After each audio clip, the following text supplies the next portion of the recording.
Boa noite.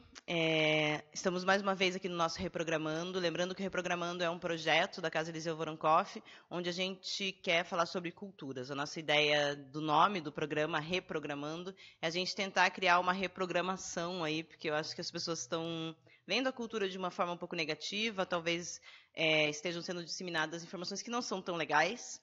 E aí a gente tem aproveitado também que a gente está trabalhando com os nossos meses temáticos para fazer o Reprogramando sobre esses assuntos. E hoje começa o nosso Novembro Negro, e a gente convidou para a gente ter uma conversa sobre cultura negra, sobre racismo, sobre a beleza dessa cultura, enfim, sobre tudo que é possível falar sobre essa contribuição tão grande que tem sobre nós, né, brasileiros, enfim. A gente convidou a Laremi Paixão. A Laremi, ela é dançarina e pesquisadora curitibana, iniciou sua trajetória na dança aos 5 anos de idade, passando pelos estudos de balé clássico no Teatro Guaíra, dança moderna na Universidade Federal do Paraná, integra o grupo afrocultural Canaombo, fundado por Vera Paixão, que é sua mãe, uma das precursoras das danças afros em Curitiba, bem como grupo, como dançarina durante mais de 10 anos e é a atual diretora e coreógrafa. A artista vem aprofundando seus estudos em culturas afro-brasileiras e africanas por meio de oficinas e cursos no Paraná, Santa Catarina, São Paulo e Bahia desde 2013. É uma das ministrantes no projeto Pontes Móveis em Travessias Afrocontemporâneas, projeto que busca a visibilidade de referências negras dentro da dança. Auxiliou na construção da Semana da Consciência Negra no Teatro Guaíra por mais de 5 anos, onde foi a responsável pelas realizações dos espetáculos Filhos da Terra e Nossas Danças. Criadora e produtora da oficina Dançar é Pertencer, proposta de investigação corporal afro-orientada. Boa noite, seja bem-vinda aqui na nossa Obrigada. casa. Boa noite. Boa noite. Então, Laremi, eu tenho mais interesse, claro, que você fale do que Uhum. qualquer coisa, né? Porque a gente também tem bastante medo de falar bobagem. E eu acho que isso é bem saudável também, que a gente esteja hoje em dia pensando mais em se policiar para não falar bobagens, né? Como a gente veio conversando no caminho, a gente fala, porque tá muito chato, o mundo tá muito chato, não pode falar nada porque ofende as pessoas. E eu acho totalmente o contrário. Eu acho que é um mundo que está começando a se descobrir e está talvez começando a pensar na construção de um respeito pelas pessoas, né? Com Que a certeza. gente não via isso, eu acho que com tanta clareza, e hoje em dia a gente tem isso muito mais, a gente tem que estar mais ligado, assim, para não estar ofendendo as pessoas, para estar se entendendo também, eu acho, também entendendo, né, a colaboração dessas culturas e das pessoas na gente, né? E eu quero que você fale um pouco sobre isso, né, sobre essa mudança aí desse mundo chato, que na verdade é para ser um mundo legal, né? A gente está muito acostumado com uma única visão, né? Chimamanda diz isso num TED que ela tem no YouTube, que ela fala que a gente está acostumado com uma visão única e a gente tem que tomar muito cuidado com essa visão única. E no Brasil, apesar dele ser formado por uma estrutura indígena, africana e europeia, a gente tem a europeia sendo exaltada o tempo todo. Então, a gente vive numa sociedade que prefere exaltar a sua parte italiana, a sua parte polonesa, a sua parte portuguesa, e esquece que temos contribuições indígenas e temos contribuições africanas que são gigantes, né? Quando a gente fala dos indígenas, a gente está falando de a gente está falando de diversas etnias. Quando a gente fala da cultura africana, que vai se transformar na afro-brasileira, a gente está falando de diversas etnias, né? A população que veio para o Brasil é uma população de diferentes etnias que fundou essa cultura e que se misturou com a indígena, com a portuguesa, mas ela já traz um histórico gigante. A gente tem, né, uma das predominantes que é a Iorubá, por exemplo, que é de onde sai o meu nome sai da língua Iorubá, e a etnia Iorubá ela tem uma prevalência maior já que as religiões de matrizes africanas aqui no Brasil têm um número maior de pessoas dentro das nações Nagô, que saem dessa etnia Iorubá. Mas a gente vai ter a nação Angola, na nação Angola-Congo, a gente vai ter diferentes etnias que vão fazer parte disso e que a gente não conhece, né? A gente já começa por aí. Quando a gente pensa nos europeus, a gente consegue diferenciar italiano, de polonês, de diferentes tipos. Quando a gente pensa nos africanos, primeiro muitas pessoas pensam que o continente africano é um país. Já começa por Uhum. aí, né? Mas a gente está falando de um continente com mais de 50 países. Então, e com diferentes etnias dentro desses países, né? Esses recortes que foram feitos dentro do continente africano, eles foram recortes europeus. Você chega lá, as etnias, existem diferentes etnias dentro de um país só. Então, como que a gente olha, como que a gente reprograma isso, né? A gente entende que a visão que a gente tem é muito eurocêntrica, ela é muito pautada na questão da dualidade, né, de alguém superior ao outro. E aí a cultura afro-brasileira, ela sai de um oposto completamente diferente. Ela é uma cultura coletiva, ela é uma cultura que preza pela ancestralidade, né, que pesa por a gente estar juntos, para a gente entender o outro. A gente, né, que como pessoa, a gente depende da natureza, a gente depende de diversas características, né, que não é só a mente, o corpo também traz muito conhecimento. Então, dentro da cultura afro-brasileira, assim, especialmente eu como dançarina, né? Todos os meus estudos e o meu desenvolvimento dentro disso, ele é muito pautado no corpo. Mas as pessoas esquecem que o corpo ele também produz conhecimento, ele também marca as questões que acontecem durante a nossa vida, ele também passa diferentes coisas, e que existe ali uma comunicação entre mente e corpo, que não é muito exaltada pela cultura europeia, né? Normalmente a gente sabe dentro da ciência e diversas questões que a mente ela é muito exaltada, né? O pensar, o falar é isso, e o corpo ele é só um instrumento que a gente precisa do corpo andar, do corpo para se alimentar, para se nutrir, mas tem muito mais disso, tem muito mais, né? A gente tem uma energia vital que muitos vão chamar de alma em outras culturas, mas essa energia vital, essa energia pulsante, que dentro da cultura afro-brasileira ela está muito presente na dança, na música, no canto, e que a gente acaba vendo que mesmo com essa cultura europeia tentando, né, com essa cultura portuguesa que tentou o tempo todo ali podar a nossa população, de que você não pode mexer, né, as religiões cristãs ela traz essa coisa mais dura.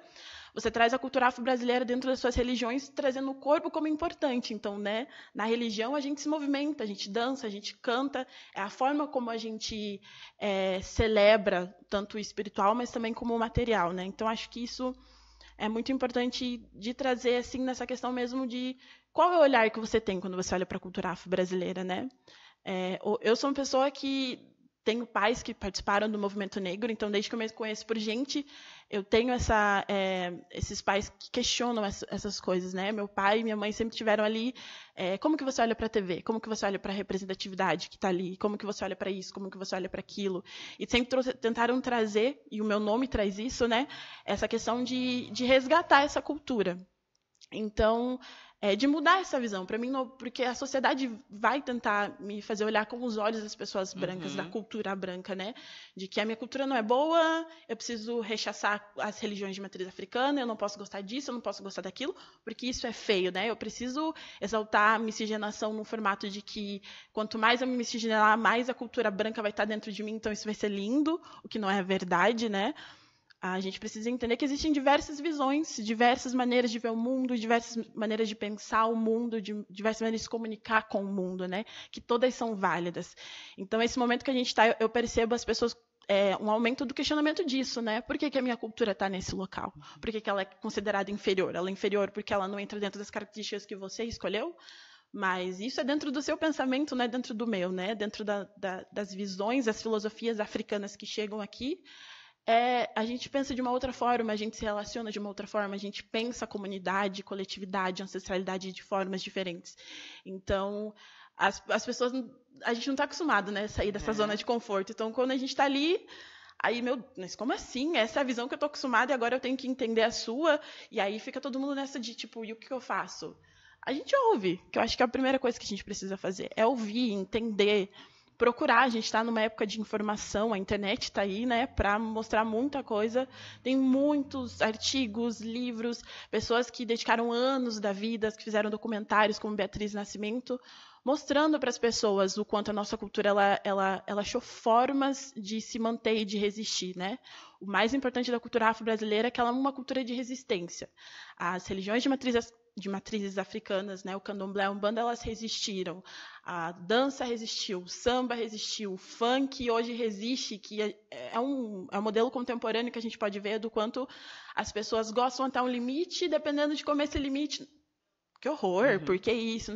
Mas se ele não estiver dentro daquilo que as pessoas conseguem enquadrar, ele não é aceito, né?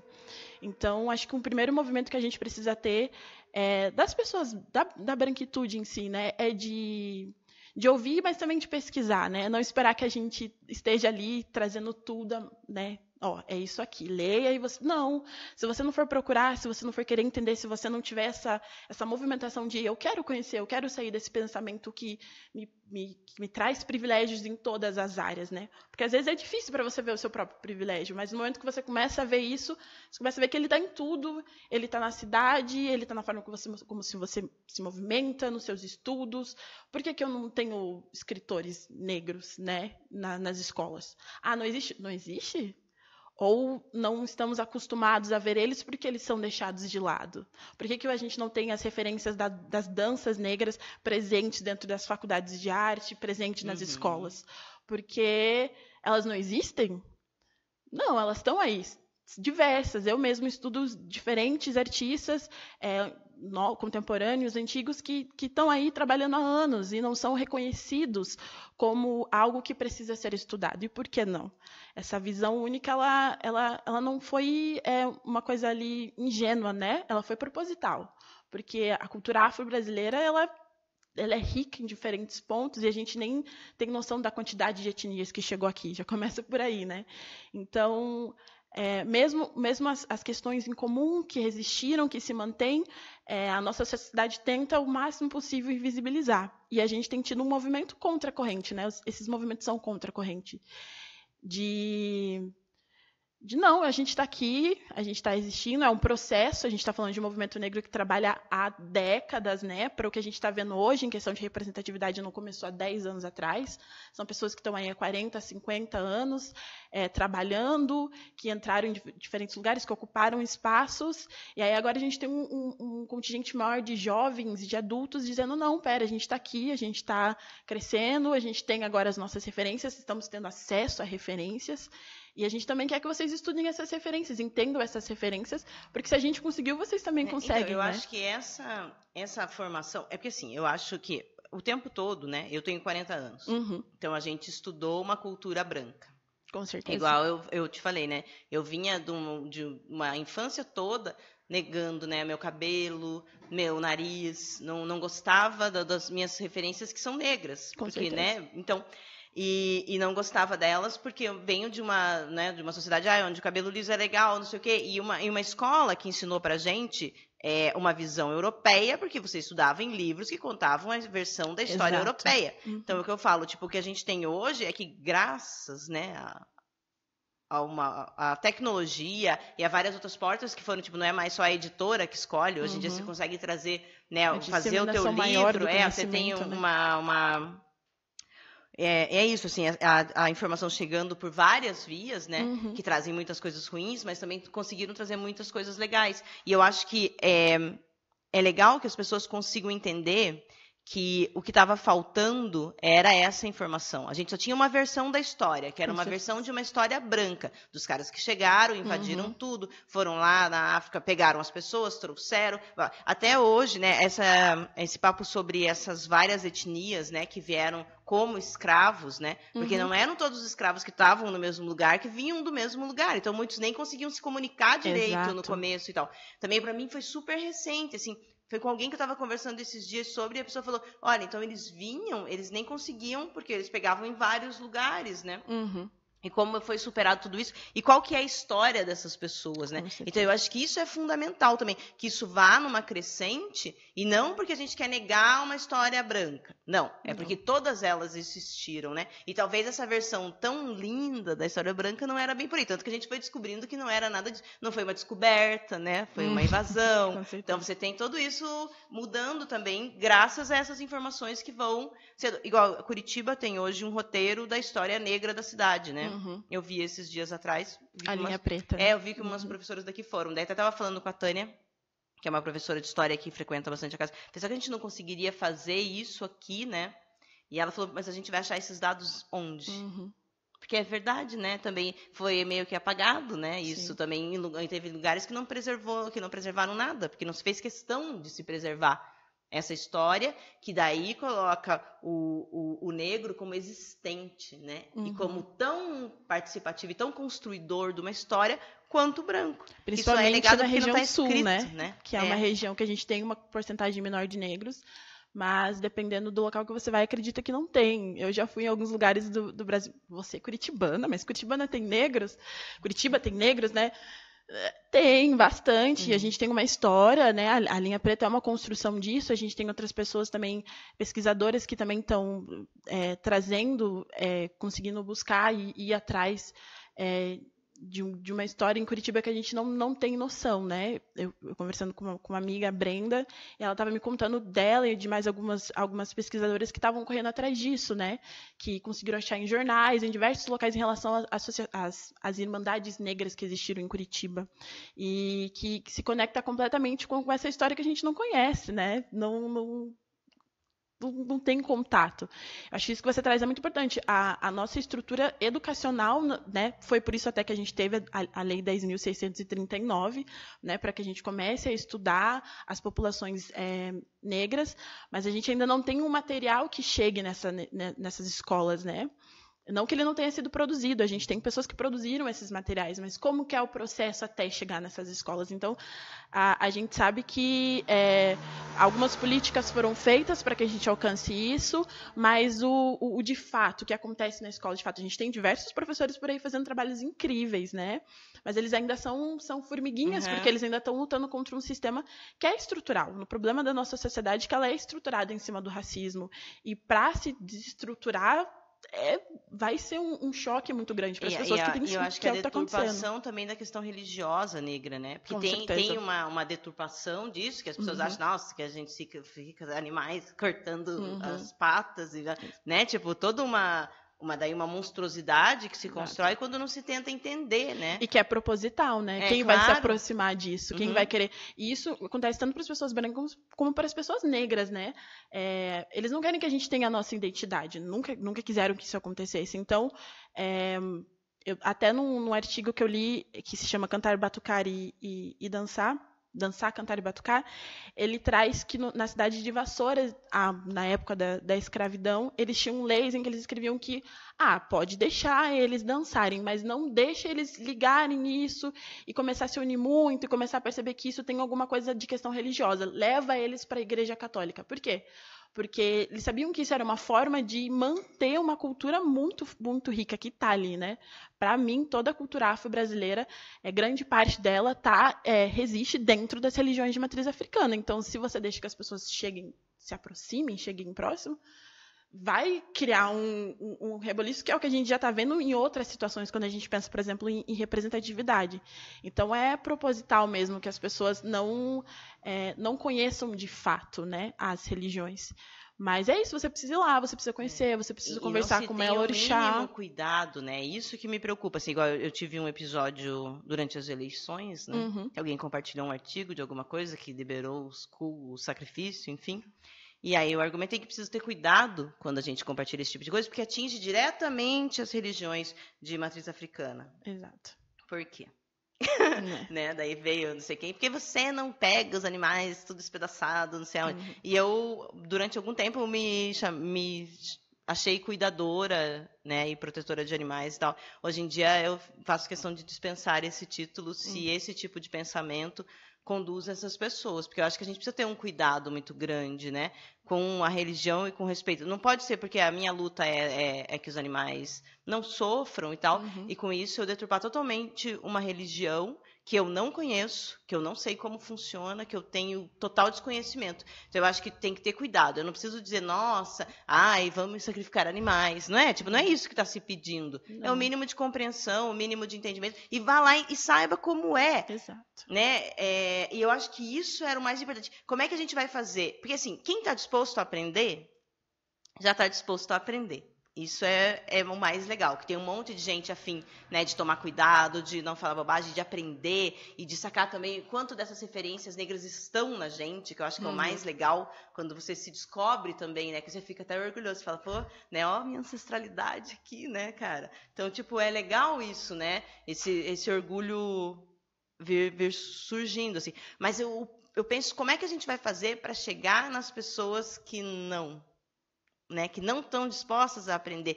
Então, ali no raso mesmo, me discutem nesse nível, assim. Porque você não sabe, você... Blá, blá, blá, né? Tipo, você assistiu um culto. Tipo, eu falei que eu tinha visto na TV um ritual e que eu tinha achado bem respeitoso, por sinal, enfim. E aí a pessoa disse, porque você participou de... Eu falei, cara, não, você entendeu tudo errado, né? E como é que a gente faz, né, para chegar nessas pessoas, eu fico pensando, sabe? Que eu acho que era o mais importante, né? Sim. É difícil, né? Porque são elas que disseminam, eu Exato. acho. E até por um processo que a gente vive agora, as pessoas não estarem mais escutando umas às outras, né? A gente tá num... Eu preciso te responder. Eu nem ouvi o que você falou, mas eu preciso te responder. E pronto. E uma coisa que eu acho muito linda dentro da cultura afro-brasileira, que acho que inclusive a gente conseguisse aplicar seria ótimo, que tem a ver com essa ancestralidade, é essa escuta, né? Eu preciso escutar os meus mais velhos dentro da minha cultura. Eu preciso entender porque eles têm mais experiência, eles sabem do que eles estão falando. E essa escuta é um processo muito difícil para as pessoas, né? A palavra dentro da nossa cultura ela é algo que cria coisas, ela traz uma energia. Então, ela não pode ser desperdiçada de qualquer forma. Então, antes eu escuto. E eu acho que é o que falta no momento. A gente não se escuta mais, a gente não presta atenção no que a gente está conversando. Eu estou aqui com você, por exemplo, e muitas vezes, vamos supor, se na minha mentalidade fosse essa ideia de tipo, não, eu só preciso responder. Eu não estou prestando atenção no que. Não, eu só preciso responder ela e falar. Não, acho que é conseguir ter a empatia de perceber também as outras coisas que você está dizendo com o seu corpo, né? Então, os seus questionamentos, a sua vontade de querer aprender. Isso faz com que a gente crie um diálogo e consiga se entender. E que é a dificuldade hoje em dia. Então, como que eu vou chegar nessas pessoas que elas inicialmente nem querem ouvir? Né? Eu realmente acho que assim, uma dificuldade nossa agora é essa. A gente conseguir fazer com que a grande massa consiga ouvir também, né? E não ouvir só aquilo que agrada ao ouvido dela, mas entender que quando eu falo das pessoas brancas, eu não estou falando você ou outra. Eu estou falando da estrutura. Eu estou falando da estrutura que a gente vive. Então, eu não estou apontando uma pessoa em específico. Eu estou falando dessa estrutura que privilegia as pessoas brancas, que estão no poder e tal. E eu estou trazendo isso para que você ouça... então, não é algo pessoal. A gente tem que entender que a gente está falando de uma sociedade. De uma sociedade, e aí com mais de 500 anos de história, que tem a população negra livre há 100 e poucos anos. Então, eu acho que essa dificuldade de ouvir é o que nos atrapalha de conseguir se conectar, de conseguir se entender, de conseguir perceber as coisas mesmo, né? Porque tudo está dizendo alguma coisa. Meu corpo está dizendo alguma coisa, a minha fala também, obviamente, mas tudo aqui em volta, né, o modo como a gente se olha, como se conecta, tudo é uma forma de conversa. E hoje em dia a gente perdeu muito isso com essa questão do tempo, de ser rápido, de ser tudo para ontem. Mas em que momento que a gente senta e ouve, né? Eu, por exemplo, sou uma pessoa muito nova, eu só tenho 23 anos. E eu ainda me considero sempre você uma estudante, porque eu estou num processo ainda de sempre estar escutando aos meus mais velhos, de perceber o que eles estão falando, de ler os artigos das pessoas que estão aí estudando há mais tempo. Então, para mim estar falando hoje aqui, eu tive que escutar e ainda ouço muita coisa, né? Para ter certeza de que eu não tô, que a minminha palavra não está saindo dela, coisas que não são verdadeiras e que não trazem realmente aquilo que eu acredito, aquilo que dentro, né, da minha família, enfim, dos meus amigos, seja importante. Então, eu acho que é isso. A gente ainda precisa conseguir pedir para o outro. Você consegue me ouvir, a gente consegue conversar nesse processo? Então, de ouvir não no sentido de atacar, mas no sentido de que eu vou ouvir, eu vou processar. Às vezes eu não preciso nem responder. Acho que ouço, nossa, é isso. E aí depois, às vezes, questionar é mais importante, né? Porque daí você percebe que alguma coisa ele não associou, alguma coisa não aconteceu. Ah, mas isso, mas e aquilo? E aí rola um diálogo, rola uma conversa. Que é o que está sendo muito difícil. Então, assim, eu hoje acho que é uma dificuldade ainda da gente conseguir conversar um com os outros exatamente por essa questão. Mas se a gente conseguir começar a se ouvir minimamente, eu acho que já é para um próximo passo da pessoa começar a querer mudar, começar a querer conhecer, né? Eu tenho a impressão, às vezes, que as pessoas não estão conectando, que é essa ignorância que está ali, que gera, por exemplo, a criança que vem de uma religião afro e está na escola.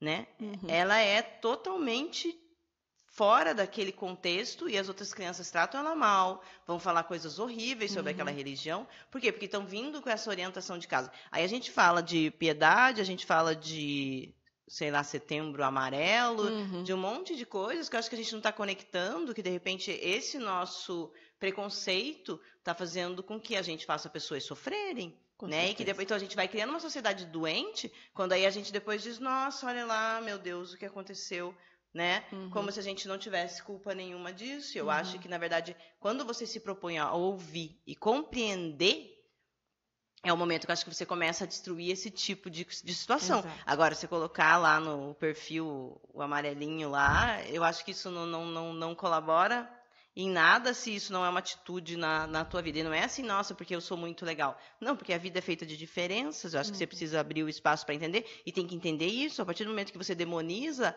religiões africanas, crianças na escola que crescem dentro dessas religiões, com todo o direito de crescerem dentro dessas religiões, são maltratadas. São, né? Eu tive uma aluna uma vez que, graças a Deus, muito empoderada, graças a Deus. Ela falou disso, né? Ela falou, porque eles demonizam a minha religião, né? O tempo todo eles demonizam. E nunca pararam para ouvir ela, por exemplo, entende? né? E é isso. E pense quantas dessas crianças que não podem falar em que religião, né? Tipo, não podem falar sobre os seus deuses ou sobre suas crenças. Exato. Não tem essas crenças discutidas na sala de aula. São obrigadas a rezar, são obrigadas a fazer todo um ritual que não está sendo compreendido. E daí a gente não vê que isso depois vai trazendo outras mazelas para a sociedade, né? Exato. E eu acho que faltava, eu acho que a gente conseguir conectar isso, sabe? Porque daí tem gente que, claro, é mau caráter mesmo, né? Mas muitas pessoas eu acho que não estão conseguindo conectar, né? Que é essas atitudes que você tem de total ignorância. Mesmo, você é evangélico, você acredita em Deus, você acredita que tem que fazer o bem para os outros. A partir do momento que você demoniza uma religião, você não está fazendo bem para os outros. Você não está fazendo bem para os outros. Não está de acordo nem com a sua religião. Então, eu acho que está faltando essa conexão, né? Sim. E aí a gente estava falando também sobre essa coisa da representatividade. Que eu acho também que é super importante. Estava falando para você da questão dos cabelos e tal. Como a gente vai, a partir do momento que você vai vendo, né, outras pessoas, você vai tomando coragem de tomar essa postura. Eu acho também essa crescente negra, né?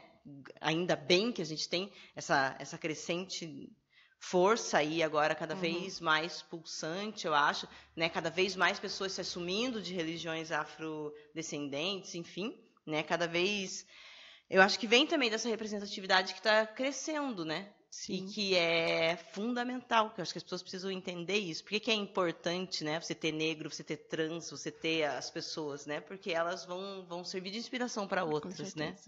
É muito difícil, às vezes, a gente imaginar esse ponto quando você cresce se vendo o tempo todo, né? Então, que não é o que acontece com a nossa população. A gente não cresce se vendo o tempo todo. Eu tenho uma memória de infância, assim, que para mim ela é muito forte. Eu adoro contar para as pessoas, porque meu pai, ele é historiador, e uma vez a gente estava assistindo a novela. Eu não vou lembrar qual, enfim, eu era bem criança, mas a gente estava assistindo a novela e tinha uma personagem que era empregada e era negra, né? E aí a gente estava sentado ali, e aí ele pegou, olhou assim e falou assim, você entende por que ela está nesse papel? Você consegue entender por que só tem uma pessoa negra neste ponto? E ele sempre trouxe esses questionamentos. Então, muito pequena, eu comecei a perceber que eu não me via em lugar nenhum, na verdade, né? Só que, ao mesmo tempo, eu tinha uma realidade que é muito difícil para a população negra ter, que é de ter de várias referências dentro de casa. E eu sei o quanto isso moldou para mim hoje me reconhecer, ter a minha identidade, me sentir representada, né? 2 minutos? Só faltam 2 minutos? Minha nossa. Mas acho que é isso. Agora a gente tem um número maior de pessoas na TV, né, ali aparecendo, e um número maior de pessoas na internet, que tem sido um grande aliado nesse ponto. Então, crianças hoje podem ter esse mesmo tipo de representação que eu tive em casa, elas podem ter hoje olhando na TV, e que é muito importante, a gente precisa disso, né? E que está sendo uma crescente que eu espero que continue crescendo até que a gente chegue no momento em que a gente não precise mais ficar, nossa, olha, tem uma pessoa preta aqui. Não, tem pessoas negras ali em todos os papéis, em todos os momentos, na TV, na música, tudo quanto é lugar, e a gente consegue se encontrar e se identificar, que eu acho que é o mais importante, né? Sem essa imagem, a gente não se identifica, não se reconhece, e aí fica bem difícil de se aceitar. Sim. Então, daí eu quero falar sobre duas coisas que a gente conversou, daí até conversei com a Flávia também ontem pela internet, que acho que era uma coisa que estava incomodando a gente desde o ano passado e que continua incomodando, né? Que quando o Atena ele veio aqui, que ele falou sobre a questão de que a gente procura muitos negros em novembro, né? Não a gente, nós necessariamente, mas as pessoas em si, porque daí tem a questão da consciência negra e tal. E isso era uma coisa que estava nos atormentando muito e que a gente tem pensado muito sobre isso. Assim, a gente tem tentado também essa aproximação, né? A gente tem poucas pessoas hoje negras que frequentam o centro cultural, e isso nos incomoda. Mas a gente também acha que isso tem que ir acontecendo, isso vai, né, a gente vai buscando, mas também isso tem que ir acontecendo. Mas é um retrato de uma sociedade, né? Porque você vai ver que talvez as pessoas tenham menos acesso, as pessoas negras. É o fato, né? Você tem menos negros nas faculdades de medicina, você tem menos negros, enfim, em centros culturais, né? Você tem isso numa crescente hoje, mas você ainda tem isso. A nossa cidade, por ser uma cidade bem de uma origem branca, né? De uma colonização polonesa, ucraniana, enfim, ela tem poucos negros, eu acho, que ocupando esses espaços ainda, né? Temos algumas representatividades, eu acho que bem importantes, mas ainda... Então, assim, a gente quer muito isso, eu acho, assim, né? Mas que venham para contribuir e tal. E nesse sentido, como que a gente vai fazer isso, né? Como é que a gente faz isso? Acho que discussões como essa, elas podem acontecer o ano todo, né? Acho que é isso que o Atena principalmente trouxe.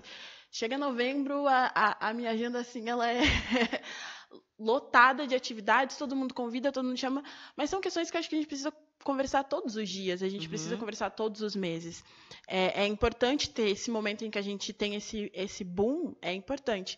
Mas as pessoas negras, elas estão aqui 365, né, dias, ali o ano todo, elas estão sofrendo o ano todo, elas estão passando porque elas estão passando o ano todo, a população jovem está morrendo, a saúde da população negra não está boa, todos os dias, não é só no mês de novembro. Então, é um cutucão necessário, e que bom que isso provocou algo em vocês, para que vocês pensem em estratégias que possam, por exemplo, né, acontecer em abril, que possam acontecer em maio, que possam acontecer em janeiro, para que a gente lembre as pessoas de que isso não é uma coisa que, lá em novembro a gente conversa. Não, a gente precisa conversar todos os dias. Temos pessoas morrendo, porque essas situações não são conversadas todos os dias. Né? Conectar por que os negros estão na periferia, né? Porque a gente tem aí um saldo histórico, né, da escravidão, então, e que levaram os negros para a periferia. E sobre isso, o Vandal, né, que é o do coletivo Nós por Nós, que é nosso parceiro na ideia desse mês, e também em outros movimentos que a gente vem fazendo e tal, alguns eventos de rap, ele falou uma coisa que também não me sai da cabeça, assim, que onde eu moro, o Estado só chega como repressão policial. Exato. Não tem saneamento básico, não tem saúde, não tem cultura, vixe, não tem nada disso, né? E só chega lá com a polícia. É a única forma que o Estado chega lá, né? E não podia ser assim, não pode ser assim. E eu acho que a gente tem que mesmo, de alguma forma, unir forças para reverter tudo isso, né? As pessoas precisam ter acesso. E as pessoas negras são as mais prejudicadas porque estão lá. A grande maioria está na periferia por causa de um saldo histórico, que é negado por muitas pessoas que acham, que dívida histórica. Como que dívida histórica, meu amigo? Vai estudar um pouquinho, né? Vamos ler um pouquinho. Tem muita coisa. É isso, né? Acho que a gente percebeu a quantidade de coisas que a gente tem para conversar sobre isso. Aceitar a história da população brasileira é o primeiro ponto, né? Aceitar que, sim, houve uma escravidão horrenda, que foi uma das últimas a terminar. Sim, logo depois disso, a população negra foi só do tipo, se vira, faça o que você precisa fazer, que é o quê? Se eu não tenho educação, se eu não tenho saúde, se eu não tenho... Isso já, né? A gente está vendo aí as comunidades não terem esses acessos porque eles nunca se preocuparam que a gente tivesse esses acessos, né? Se vira aí e faz o que você... dá o seu jeito, né? Se esforça. E se esforça que você consegue, né? Essa ideia de mérito que vai sair da onde se eu não tenho essas oportunidades e se eu não tenho esses acessos. Então, a gente está vendo hoje a população está alcançando as universidades, ainda em números muito pequenos, mas está alcançando.